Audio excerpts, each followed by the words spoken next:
All right. Hello, everyone. I'm Jinhua Zhao, Professor of City Transportation at MIT. Welcome to the MIT Mobility Forum. Today, we have a special session. Over the time in the Mobility Forum, for the last few years, we've been mostly focusing on MIT professors presenting their research to the broader society, right? But this year, John and I have been discussing, we really want to embrace the leadership from the industry, from the government, from the NGO, to bring their insight into the forum as well. So as such, we designed 3 set of sub-series. The first one is women leaders in transportation that we had in early time in this term. And the second one is on the venture capital and look at venture capital's role in promoting and cultivating transportation innovation. And the last one is more from the investment side, particularly institutional investment in mobility, right? So we designed 3 such sub-series to enrich the mobility forum. So today, I'm really glad to report that John Moavenzadeh made a great design on this role of venture capital in mobility and invited the 2 brilliant VC venture capitalists to join us, share with us their thoughts. Just quickly, before I give the forum to John to give the introduction, I do want people to, in the chat, type in your role and your location, particularly if you are either working for a startup or running a startup or yourself is an investor, please name yourself, your organization, so give a context to the panelists as well, right?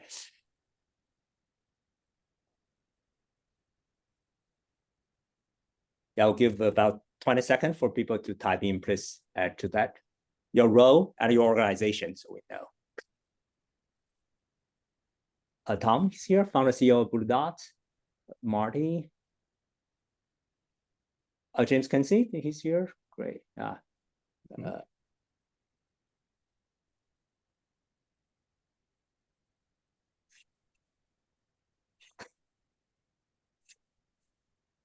Oh, nice. Yeah. Hopefully, Laura and Jessica, you can see get a general sense for who the audience are here. Yeah. Now I'll pass the forum to you, John, please. Yeah, it's a great mix of participants. So welcome, everyone.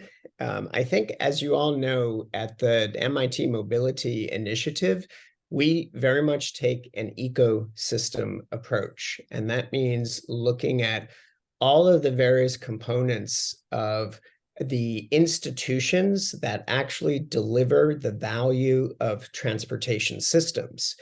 And a very important component of this broader system is, in fact, the world of finance. At our Vision Day just a couple of weeks ago, we had Patrick Steinman, who's a managing director at Bank of America in their mobility business, and he was talking about just the volume of investment that's required to achieve just one major transformation in the mobility system, and that is electrification. So if you take a step back and you consider that to actually build and scale, for example, a battery manufacturing facility is easily a $5 billion investment, and you multiply that out across the industry, across the world, we're looking at $2 to $3 trillion of investment that are required to transition to an electrified mobility system between now and 2030. That is an astounding number. It's astounding. And so the question is, where is that money going to come from? And one of the things we want to talk about today is the role that venture capital plays in that system. So we have 2 amazing guests with us today, Jessica and Laura. I will introduce them shortly. But first, I thought it might be helpful, since many of you are not, well-versed in this sort of arcane world of finance, to try to really share some slides and to sort of simplify what venture capital is all about. And please, Jessica and Laura, jump in here if I get something that's a little bit off. So VC 101, can you see my screen okay? Good. All right. So at its core, venture capital delivers money to entrepreneurs and startups in exchange for an ownership stake, an equity stake in the company. So this is obviously young companies need capital, but the venture capital investments come at a little bit of loss of control. And so sometimes actually it's called vulture capital because of that. Now, where does the money come from? Where do the venture capitalists get the money? They get the money from private investors, individuals, institutional investors. Those are called the limited partners. The venture capitalists, the folks who actually run the firms, like Jessica and Laura, are general partners. Of course, startups can get money from governments, from corporations, from angel investors, from other sources in their early days as well. But there's an end game here. So a venture capital fund has a life cycle. And so it's not just about making the investment, but it's also about exiting the investment. And that can be through an IPO, that can be through an acquisition. That's where it sort of gets passed on to the public markets. So if you think about this kind of, most of the venture funds have typically like a 10-year life cycle. And there's these periods where there's an initial period where the general partners are raising capital from LPs. They're starting to think about, their strategy. They're building their portfolio. They start to make investments in companies. They provide advice and coaching to those portfolio companies after they make their investments. They may make a second tier of investments. And then toward the end of this 10-year cycle, there's a period of exiting and paying back to those LP investors. So this is like totally hypothetical, but, obviously, many startups fail. It's a risky business by definition. And so if we think about, this kind of hypothetical portfolio of 10 companies that a VC firm might invest in, perhaps 7 or 8 of them actually go nowhere. Maybe one of them breaks even and one of them hits it big time. Now, if we look across the space, this is data from PitchBook. They always have great sort of data on what's going on in the industry. And if we look at the overall, the height of the blue bars, so the overall volume of deal flow, this is on a global basis in mobility-related technology, peaked in the year 2021 at around $95 billion. It's a huge amount of investment going into mobility tech.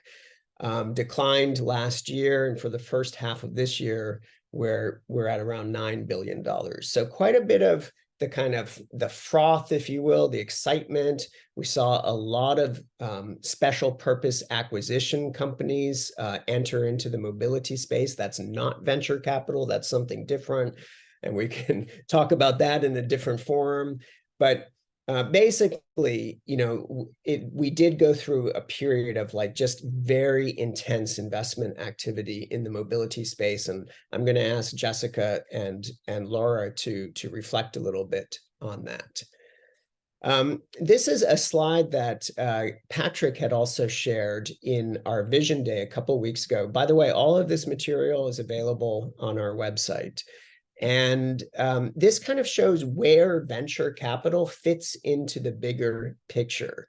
And if we go back to that concept of $2 to $3 trillion that have to be spent to actually electrify the global mobility system over the next 7 or 8 years, that money primarily is not coming from venture capital. That's coming from the public markets, from corporations, and so forth. So that you see the role that venture capital plays by definition in these kind of early stage startups. And then there's just finally one other point, and I'd like to touch on this during our conversation today. This is from a report from our friends down the street at the Harvard Kennedy School. And basically, you can see some really kind of alarming figures here. In the United States, women make up, approximately 11% of investing partners at VC firms. Nearly 3/4 of VC firms don't have a single female investing partner. And I think the hypothesis here is that really we can and we must do better on that front. And so I think we'd be interested to hear any reactions that Jessica and Laura may have on this issue as well. Okay, so with that, I would like to turn over to Jessica. And Jessica, maybe if you could tell us a little bit about your background, coming from Zipcar, coming from the Ford strategy team, what brought you to Assembly Ventures? Yeah, absolutely. Great to be with you here today, John and Laura. Thanks for that intro. As I look in the participant list here, there are folks that I've had the pleasure of interacting with at every step of the way along that journey. So it's a fun homecoming, if you will. Venture capital was not the foregone conclusion for me in my career. Even up until a few years ago, when I talk to folks about how I got to this seat and this stage in my career, I often talk about changing seats around the table. Got my start in this industry, John, as you mentioned, at Zipcar, at a very exciting early mobility company at a moment of real inflection and growth for the company. So I've been an operator starting my career in this industry, not my career proper.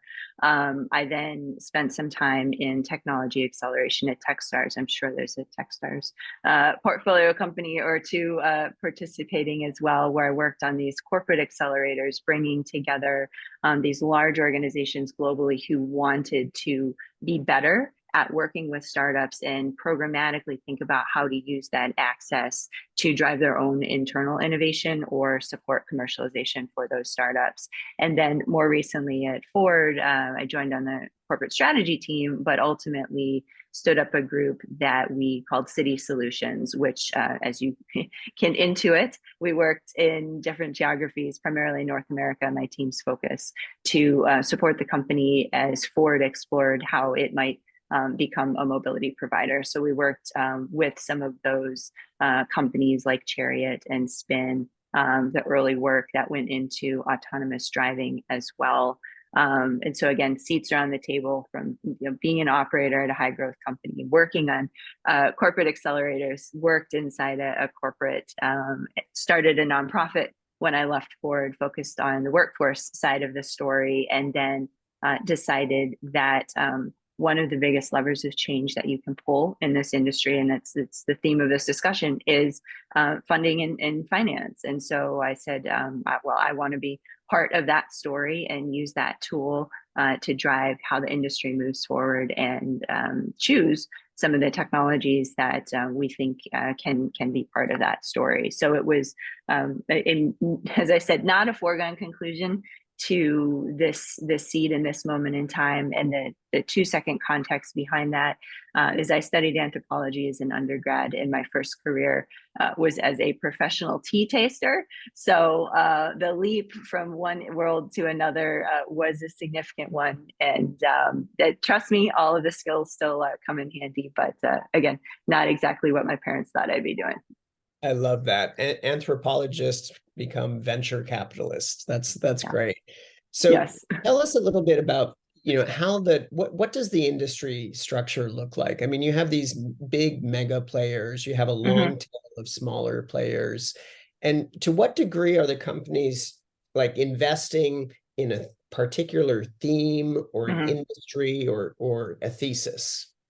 Yeah, and you'll hear this from Laura too, but there's in terms of venture funds, there's a broad category of what you might consider generalists. So these are the big players that have been maybe in California or New York, and because of their scale, they're able to have a partner or an investing team that has experience in healthcare or certain set of software or something like that. But it's all in one big umbrella. And then you have specialist funds like we are, who have many times by nature of the careers that we've had, very specific expertise in, again, a subset. Ours happens to be mobility. And so when our investors think about working with us, they've made a choice. They've made several choices. One is, I want to place capital in venture funds to begin with. I want that risk return profile as part of my investing. Then they have to say, do I trust a generalist fund with some exposure, or do I want to go really deep? The argument for going really deep is when you have exceptionally specialized investors, we're able to find deals, structure deals, understand exits better than anybody who is a particular generalist. But we count among our investors a range of folks. We consider, we call them strategics. So Stellantis, which is one of the largest automakers in the world, is an investor with us. But we also have a number of individuals who, by virtue of any number of things, including prior professional success, have money that they want to invest in venture. We also have a bank. We also have a pension fund. So within our LP group, it's actually quite diverse, and that's not uncommon for venture as well. And it speaks to a little bit of the motivations about, again, why they would choose to invest in venture. Some, it's very strategic. We want to get access to new technology. Others, frankly, they liked us and wanted to support us in our own entrepreneurial journey. In other cases, someone has, millions of dollars set aside to be in venture, and they've said, we think you have a good shot. We'll put our capital with you. Excellent. And so tell us a bit more about the specific thesis at Assembly Ventures. Yeah, so we are specifically focused on mobility. And when we introduce ourselves, we talk about investing in the physical and digital movement of people and goods, which again is very natural to think about, but also data and energy.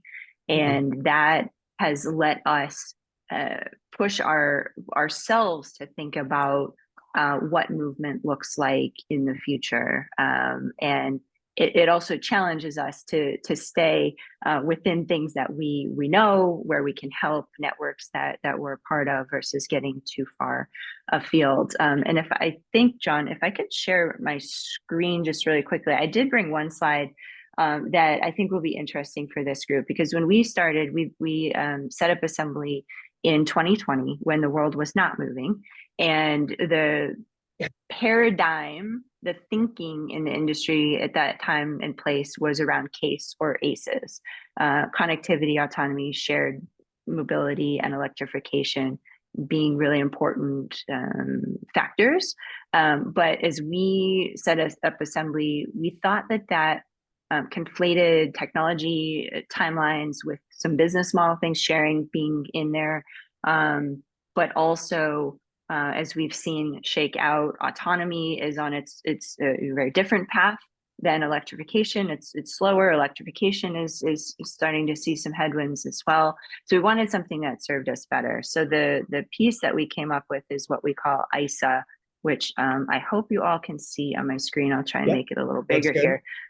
Which is this idea of layers of change in the mobility ecosystem, recognizing that infrastructure is a really critical component of this business. That doesn't mean as a venture fund, we're going to invest in roads and bridges, but again, you have to recognize that that's part of the story.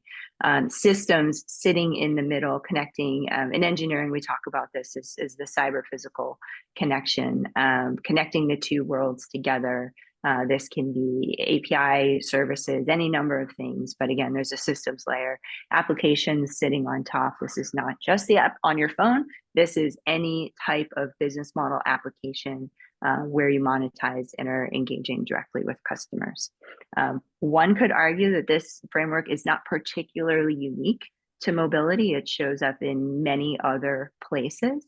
But when we sketch this out for ourselves, we then added a number of themes within each layer, which I don't have time to share with the group here today, where we think those layers show up in the world of mobility. And that's been our guiding framework for, again, how we see the investable world. And I think it's important to point out, the having sort of infrastructure at the base. Of course, that's the bricks and the mortar and the stuff, the roads and the bridges, but it's the digital infrastructure as well that increasingly we see as incredibly important. The investment in the types of things that Laura Chase is thinking about as the head of ITS America. How do we provide that connectivity platform? Things like that. Absolutely. Yeah. And then the other thing I would say, John, just briefly about Assembly is we're based in North America, but we do have a co-founder in Germany. We're working on setting up a German office now. And so we, by design, have been set up in a way to think about transportation and mobility in two geographies that all things considered function very similarly, but as we know, Europe and North America are quite different when it comes to priorities, how our built environment has evolved, and we like the things that we can learn in those two markets. We like opportunities where we can help a company jump from one geography to the other. It is also a little bit of a hedge or a risk mitigation in our own portfolio, where if the markets are experiencing different dynamics, we have the flexibility to kind of go back and forth between those two worlds. And Jessica, maybe just before we go over to Laura, maybe talk about one or two of the early portfolio companies. I know you guys are just a year or so into your fund. What are some of the investments that you've made? Yeah, we've made 4 investments, and they range from seed to Series B. Again, thinking about the chart that you had up there, and I'd love to talk about again the risk inherent in venture capital after we have a chance to chat with Laura. Our seed stage company, Martin, who we had hoped would be able to join today, unfortunately has the flu. This is a company based in Germany that does a commute benefit software for employers. And so they have a mobility budget that you can use on a debit card. They also let employers offer bike subscriptions, scooter subscriptions, and things like that. And then they do carbon tracking as well as offset, so that the carbon footprint for the employer is neutral. By using that system. Thank you, Ruban. And then here in the US, another example is a company called Metropolis, which has been in the news recently. Metropolis is founded by an entrepreneur who previously worked in parking technology, swore he would never do it again. My other partner, Chris, said he swore he'd never invest in a parking company again. Here we are. Metropolis just recently announced their plans to acquire SP Plus, which is the largest parking operator in North America. Metropolis uses camera-based technology to make parking primarily in structures, but also works in surface lots seamless. It is mobile driven, but there's not an app that's required. So it's kind of the next step in easing the way that you can park. But Metropolis is really a play toward next generation vehicle as payment, where anytime you show up with your vehicle, you can transact business, whether that's paying for a car wash or paying for your gas or something through a drive-through. That platform could enable that. So very different philosophical approaches about maybe where we should be prioritizing investments in mobility. Glad to have a discussion with the group here on that as well. But again, a couple examples both in North America and in Europe. So it's kind of like an easy pass model, almost like it's completely touchless. And then at the end of the month, you might get a bill for you parked here and you got a car wash there. Yep. It's transactional, so it's as you're going. So you don't get to rack up the McDonald's bill. But the difference is the vehicle is not actually interacting with anything. It's not sending a signal. There's no transponder. The vehicle is kind of a passive token in the environment. Okay, excellent. Okay, well, that's great. We can come back to more portfolio companies from some later, but let's shift over to Laura. So, Laura, you also have this journey. I mean, I think I think you may have been running the largest bike share program in the world. Is that correct? Outside of China, I think is the Outside stat. of China. Okay. Because we're All not right. sure, never sure exactly like how big the systems have grown. So Yeah. tell us a little bit about, about your background and what brought you to found a venture capital firm. Yeah, I mean, I really like and admire Jessica quite a bit, and many parts of my story I think resonate a lot with hers as well. I wouldn't have ever said 10 years ago that I was looking to start a venture capital firm, and have been focused basically across my full career on how you improve quality of life in cities, and have done that from a number of different angles. And I think most notable within the mobility side, you know, advised and consulted for cities and how they optimize their transportation networks, get people more onto mass transportation, other transportation modes, built and launched startups while at BCG's Digital Ventures groups for corporates who were in the mobility space and looking to diversify their mobility offerings. Was at Sidewalk Labs looking at diligence across the mobility space in terms of what are some of the best things to bring to market. How do you integrate those, within a city? What are the sales models, B2B, B2G? How does that all come together in a specific physical place? And then, as you mentioned, John ran City Bike here in New York for the last 4 years and doubled the size of the system, grew it into 30 million plus rides per year, which is really fun. And you can imagine I've been in lots of conversations over the years where people say like, well, not many people are going to ride bikes. And when you say, okay, well, 1.5 million people per year, New York ride a city bike, and that's only a portion of the market. And most of those folks are local, right? And now City Bike is not only, one of the largest bike share systems in the world, but one of the largest transportation systems in the US. And so really think about how you move people between modes. And I think lots to learn from the City Bike experience. One of the things that I oftentimes, talk about, a big focus for me along that journey has been some of these intersections with climate. And the number one reason why someone rides a city bike or makes lots of decisions in life is not because they're trying to go green or remove congestions from our streets or be like a really big advocate, right? It's like, even if they feel that way, right? It's because it gets them somewhere faster, right? From point A to point B. Maybe it's a more pleasurable experience. It gets you outside. It's great for mental health. It's cheaper, right? And then, and also it's great for a city and great for the environment.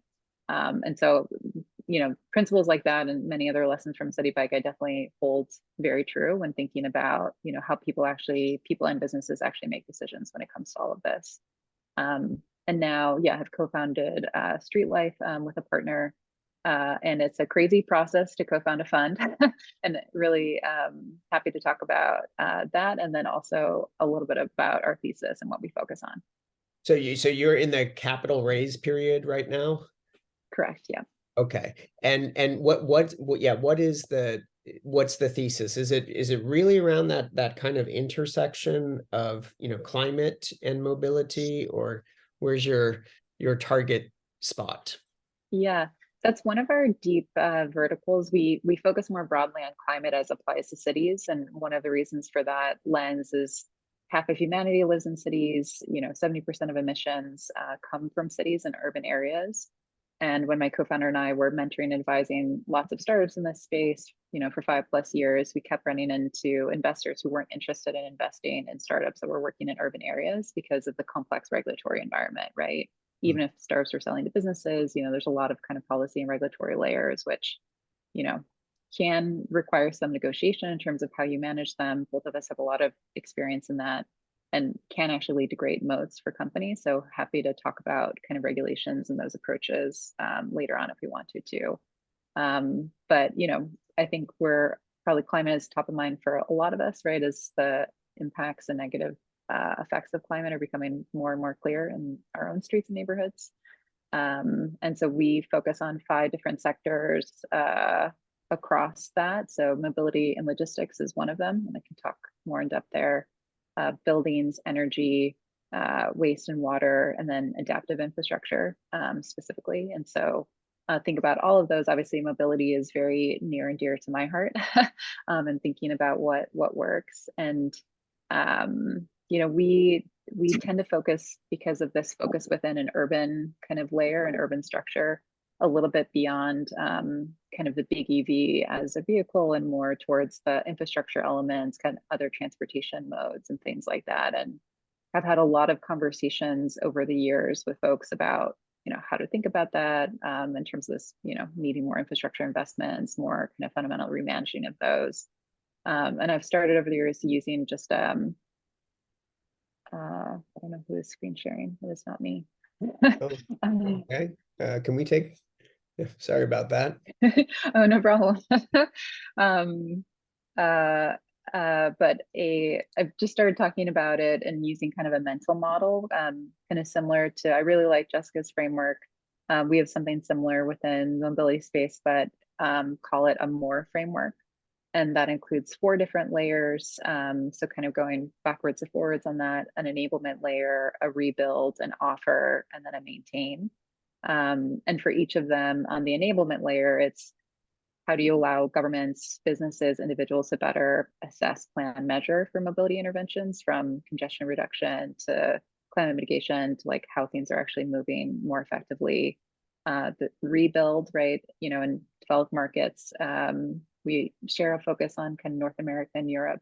A lot of our infrastructure is built, but is in the process of being rebuilt oftentimes.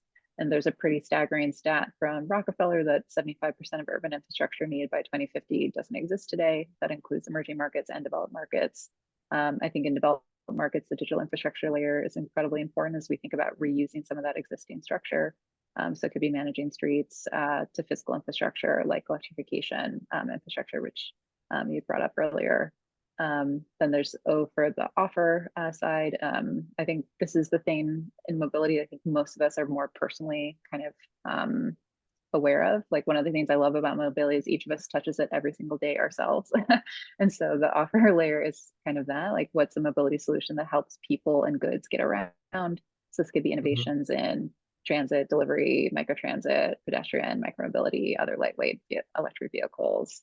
And then last one is maintain. And I know that a lot of people don't like to talk about maintain, but I'm here to say, like, maintenance can be really sexy and important because it's the thing that actually helps us get people into different mobility options, kind of helps us achieve all of those kind of great benefits of better mobility systems.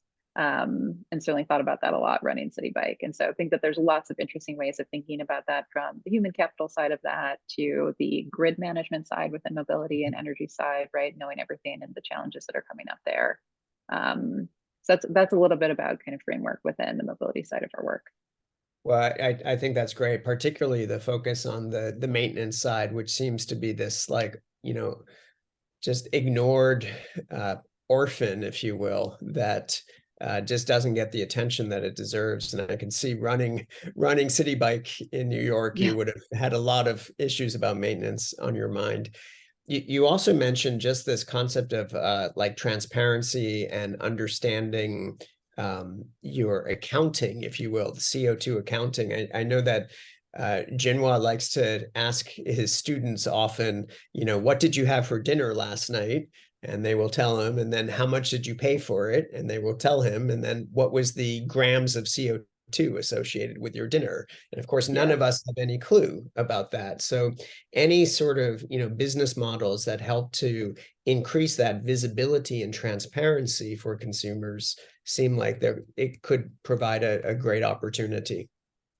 Yeah, and we're interested in that too from the, for Streetlife, we focus specifically on B2B investments in pre-seed and seed stage companies in those 5 sectors. There's a company that's a little bit outside of our thesis, but I think is doing great work here within cities called Climate View. And they essentially, I think they're now at a couple hundred cities, started in Europe, and they work with city governments to help them kind of put into place, one, what's the baseline of your emissions today?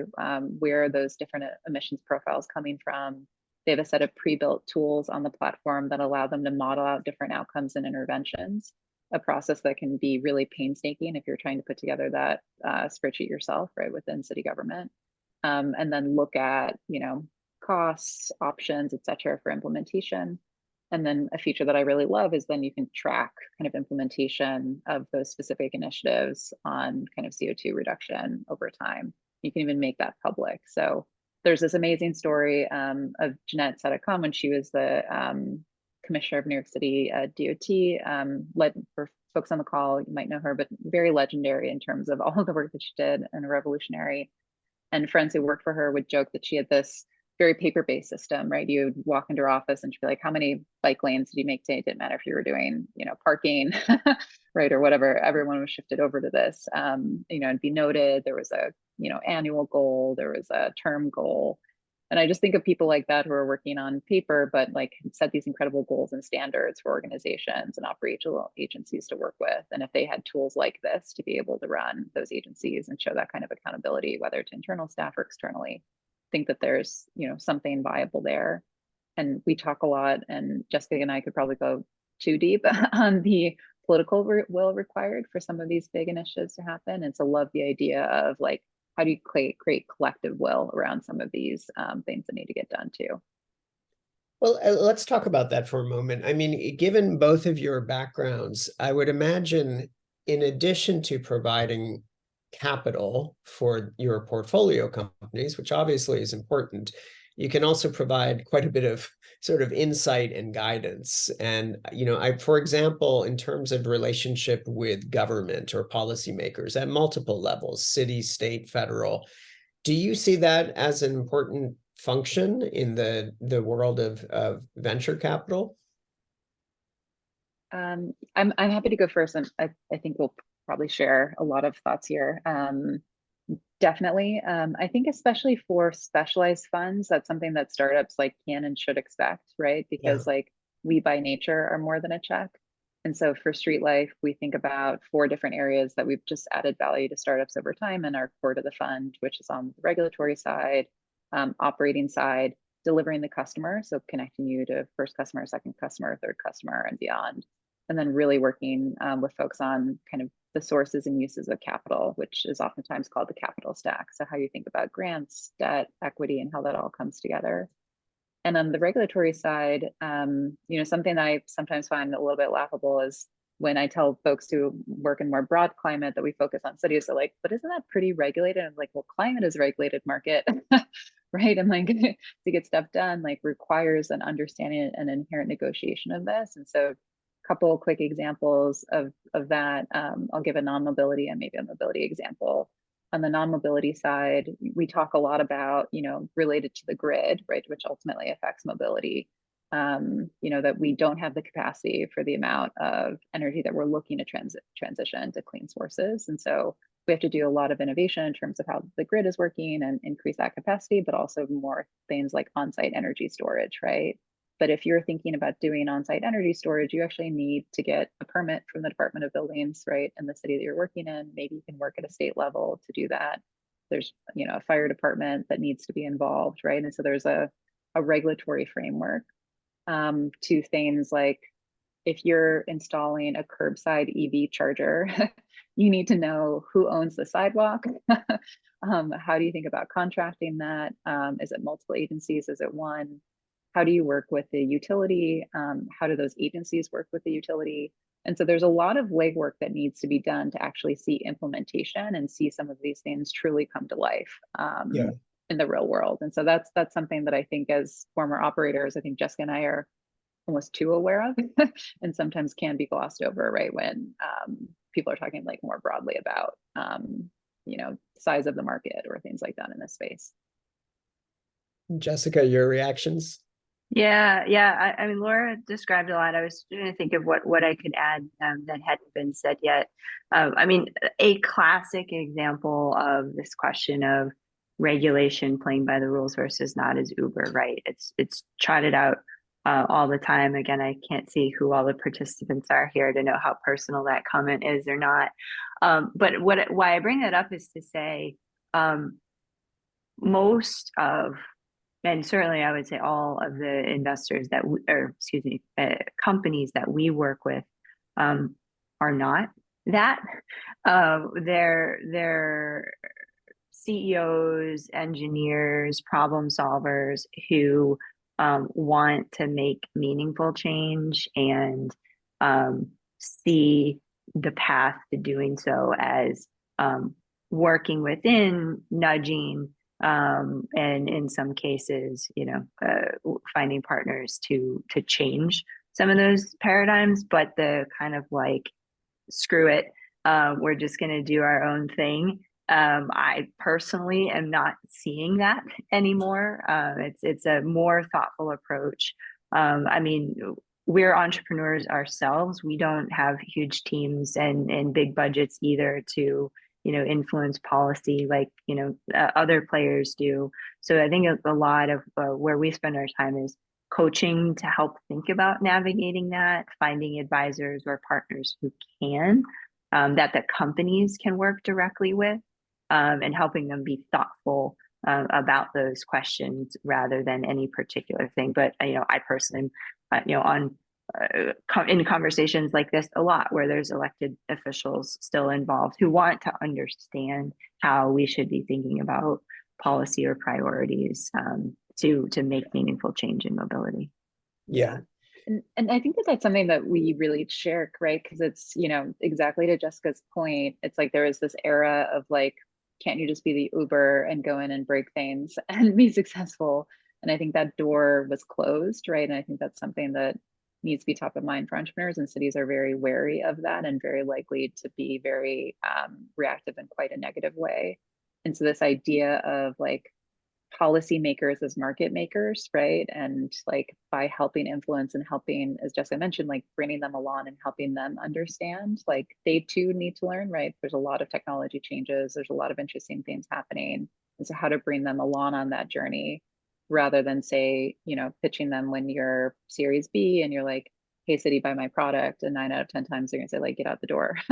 And so can you bring them in a little bit earlier, right? Especially as you're doing some of that more expensive R&D and iteration. Especially if it involves that more intensive kind of regulatory approval process. Yeah. And I just would say in defense of Uber, there's the kind of old Uber under Travis, the move fast and break things Uber, totally. and now the new Uber under Dara. We just actually had Shinpei Tsai, who heads up their cities policy group. Yes. And, she's all about this type of, engagement, collaboration with city officials, looking for partnerships. So I think in general, for startups in mobility to understand that you can't just do it on your own. You have to build these kind of coalitions to get things done. That's just a very important function of developing the mobility system. I see Bhuvan has joined us, which is the cue for us to take some questions from the audience. Just before we do that, just any reflections on risk? I just wanted to come back to that because you mentioned it earlier, Jessica. And yes. What do people on this call need to understand about how you two think about risk? Yeah. And I don't know, John, if you have that one slide handy again about the stages of financial investment. Feel free to bring it up because it is actually a good visual for this. So venture capital is among the riskiest ways that you can make an investment. Unlike the bank that guarantees your deposit when you put it in there, or to some degree, even what happens with the stock market. This is among the most likeliest ways to lose a lot of money. And, it's a version of that is shown here. So the reward has to be, for our investors, has to be commensurate with the risk of doing so. They're the third party, our LPs do not tell us which companies to invest in. They have no control over that. So they're one step removed, and then we're not what are called control investors in our own portfolio companies. So we may sit on a board, but we can't tell them what to do. So there's a control aspect, but again, the inherent in the venture capital space is a ton of risk. What I wanted to add here is we talk about stages of investment: pre-seed, seed, A, B, so on and so forth. Pre-seed and seed is you've got an idea, you're really trying to figure out, does someone want to pay for this? You've all kind of heard this, well, maybe haven't. The stat that's thrown around is 1 in 10 startups survives at all. From pre-seed, which is, hey, I've got a team and an idea, to Series A, which is we've got a little bit of that figured out and we're going to try and go do it again. 60% of those companies still die. So when you're out in the world talking to folks that are thinking about a startup or thinking about joining a startup, or you're on the city side and you're running a pilot and you want to work with a startup, there is a huge difference between a seed stage company and a Series B company in terms of their maturity, their technology, and the likelihood statistically of whether they're going to survive at all. And then the other kind of piece inherent in risk is there's this kind of question of hard tech as well. With the way capital markets are right now, these Series B, Series C companies mature, they've raised a bunch of money, they have revenue coming in. That funding in the market is really hard to get right now. So I think the death rate we're going to see for Series B plus actually is going to go up. Maybe they don't die, maybe they get bought, and that speaks to the exit question. But when you're in hard tech, many times your R&D to get to that Series B has been even more intensive than if you were just a startup or software startup, excuse me. And so the capital need going forward is oftentimes equally proportionately high. And so in a tight capital market where you need these larger fundraising rounds to continue, this is not just in mobility, this is across venture at this moment in time. That is we talk about the chasm of death. There's another one for later stage companies now to really jump into full commercial scale. Yeah. And just to add to that, I think that's a really great description of risk. And I think because those capital markets are tight, I think it has brought up questions of being much smarter and much tighter on that sources and use of capital point. And people are getting savvier earlier and earlier, which I think is a good thing, because the less venture, like in equity dollars that you take, the larger share of the company an entrepreneur owns, right? And so it's better for them in the long run. It's better for early stage investors. One company to call it that I think has done this really well, company in our pipeline called Go Power EV. They take kind of a different approach to multifamily EV charging, in that they do a per space model. There's like a ready base and then a layered approach, so that there's a queuing system on the software side, so that, depending on when people actually need to leave and use the vehicle, there isn't a huge energy drain. They're able to manage costs and able to not upgrade the building's overall energy system, which is incredibly expensive. But they as a team have been really thoughtful in sourcing a lot of grants, and already have a kind of essentially like an alternative project finance vehicle with a family office, now coming up with a green bank, which is really great, because it means that at a seed stage, right, you're kind of taking a little bit of equity, you're adding in a bunch of grant dollars, which help you do things. For example, like they've deployed to a bunch of affordable housing units, market rate housing, others. And then you're bringing in a debt facility to kind of reduce the amount that someone is paying upfront to leverage the kind of incentive market that's available today. So there's a lower hurdle for someone to purchase your product, but you're not holding that on your balance sheet. Someone's doing that externally. And the more and more they scale, the more that mature banks and larger financial institutions will start kind of holding that debt, because it's called a revenue-based debt model, and others. So I just think that there's that kind of intelligence being kind of thought about even at earlier stages now, that I think is a good thing, because it means that these companies can grow and scale kind of more successfully, hopefully going into the future. Excellent. Wow, lots of thoughts there. But Bhuvan, over to you. Questions from the chat. Thank you, John. Very active chat as usual. So I think the first question, I'll just combine a few threads on the intersection of VC funds with policy making and policy makers. Given that, so Jessica, you touched upon this in your ISA framework. Laura, you mentioned this, that there's this hesitancy with investors trying to invest in, cities as such.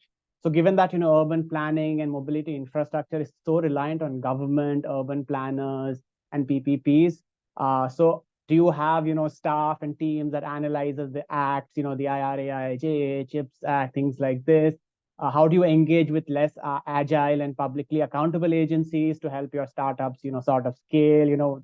We spoke about risk, but it's some information here would be really helpful for our audience. Yeah, I can start. That's a great set of questions. We do not have staff that does that. I wish we did, but we do not. So we rely on, in some cases, associations, industry groups that do have staff that track policies or even RFPs and kind of aggregate data that way. I would say areas where, we as a fund have been engaged to some degree are, mobility is a little bit unique in that we as an industry benefit from IRA for sure, but also grants coming out of the DOE, DOD, and, even further, in some cases, military investment directly. And those are pools of capital that are, and it's interlinked with policy that we do end up engaging with more. There's procurement programs and competitive processes for how that's awarded. And it's helpful for us to see what's coming, but it's also, I think, helpful for those program folks to understand kind of the interest on the commercial side for things, so they don't, stay academic or stay defense. And then, I'd say the other way where, again, not having a staff that we try and make ourselves available, as I mentioned earlier, is conferences where there are policymakers, TRB and things like that, but also regional gatherings of folks that aren't necessarily mobility focused, but you have the policymakers there, and have a chance to speak and network and share some of the things we're working on. And the Vision Day also, right? Yes, and the Vision Day also.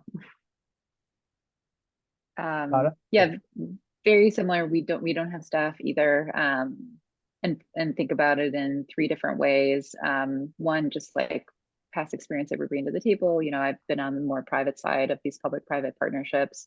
My co-founder has worked for the city and knows very intimately the kind of city perspective on this, and so can help support like strategies, go to market, how to think about how to prioritize a lot of work. But in the, actually then going and getting it done, I think that comes to kind of second area. We have a whole list of folks who, do independent kind of consulting within the policy side. I'm sure Jessica does too, right? Where, they specialize in working with early stage startups who are tackling these problems, and they can range from 1-2 person shops that are highly specialized to slightly larger firms. And oftentimes they'll take a fee-for-service model, potentially with an equity side, and I'm seeing a lot of that come up now, especially just given the funding environment.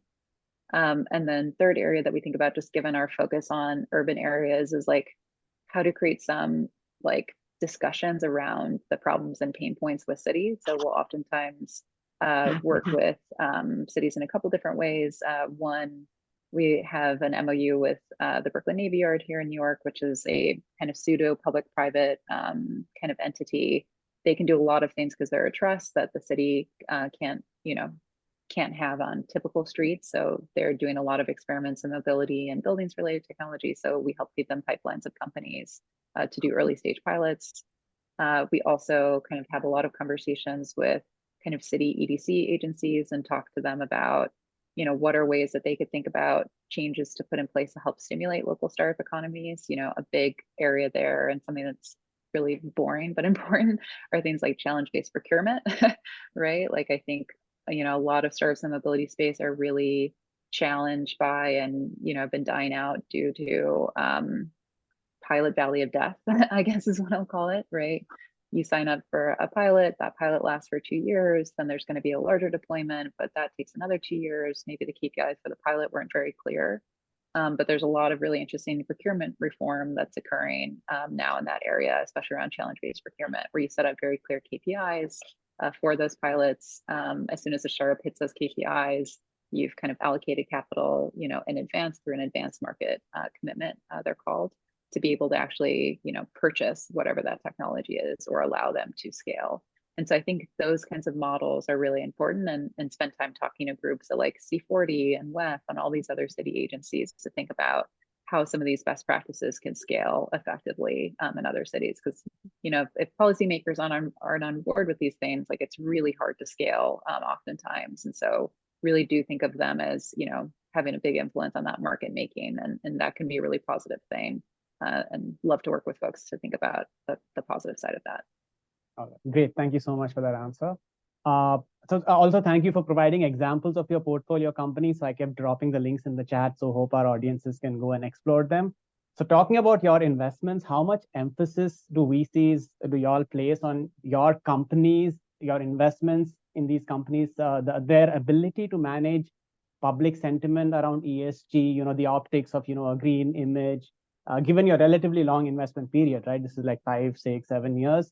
You know, how is it going to scale? How is this going to be in 5 years? Is this going to be a relevant, you know, sort of tech? And that's from the ESG's perspective, and how well the public perception can be managed. How significant is that in your, you know, consideration set? I'll maybe take that one first and quickly. That's a core hurdle for us. So we have a couple different parts of our diligence framework, right? And you know, because we focus on, you know, climate as a big component of, right, our full thesis, they need to be hitting kind of climate targets early on to kind of progress in our diligence process and conversation. So that's really important to us. And then, you know, I think this is true for anyone who's, you know, in this space and working with venture advisors. Typically what's aligned on is a reporting cadence and framework ongoing for kind of sharing those metrics ongoing, and they can be even written into the term sheets or a side letter, and kind of investors will get together and agree on the set of metrics that they're looking for in that way. So for investors that have a climate mandate, like that is a very critical part of the investment reason, the reason for having a conversation, and then kind of ongoing discussions. And then that being said, right, like how you actually go out and approach customers can be quite different, right? So if you're a climate company and working in real estate, actually oftentimes when you talk to real estate, you might want to talk to them about saving money, right, on their energy bills, and like how this massive, you know, public dollars that are coming down is one of the best private market opportunities in generations, right, for them to reduce kind of CapEx cycles, right? So, and also it has a climate benefit, right? But so I think that there's, you know, two sides of that, but at the base level, want to make sure that at a unit level, there's really strong kind of climate decarbonization, or we also have an adaptation side of our work too. So risk mitigation for populations. Yeah, and maybe just 2 quick things to add there. Many times, and we see this in Europe more, where there's government funds involved, the government itself has set up a venture capital fund or kind of done that through a third party. That is very much required of the company, and so, you know, you see that rigor from the start. The other place that it shows up again, even if you're not a climate investor, is as a company thinks about going public, having you know, what those ESG plans are and the plan to report on those metrics is fundamental now to public companies here in this country. So even if you didn't want to think about it, regardless of the sector you're in, you're going to be compelled to think about that moving forward. Right. Yeah. Sorry. It's always my tough job to cut such a warm conversation off here. Yeah. But I would say at that last time, the entrepreneurship is one pillar of the MIT Mobility Initiative. So we really want to help to boost this. So as a forum, we'll try to do more to kind of broker the VC world and the startup. So we'll try to do this more in the future sessions. Thank you, Jessica and Laura, again, for joining us, share your experience. And thanks for John, of course, for designing this session with everyone. Please join me. Thank the panel, the conversation today. Great. Thank you. Thanks so much for joining. Yeah. Thank you so much. See you guys next.